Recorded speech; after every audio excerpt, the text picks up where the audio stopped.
செங்கல்பட்டு நகரில் பாதாள சாக்கடை திட்டப் பணிகளால் சாலைகள் தோண்டப்பட்டு ஆங்காங்கே பள்ளங்கள் காணப்படுவதால் பள்ளிகள் திறக்கப்பட உள்ள நிலையில் மாணவர்களின் பாதுகாப்பு கேள்விக்குறியாக இருப்பதாக பொதுமக்கள் கவலை தெரிவித்திருந்தனர்.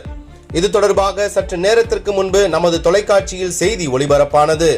இந்த செய்தியின் எதிரொலியாக செங்கல்பட்டு சட்டமன்ற உறுப்பினர் தியாகராஜன் நேரடியாக சம்பவ இடத்திற்கு சென்று திடீர் ஆய்வு மேற்கொண்டார்.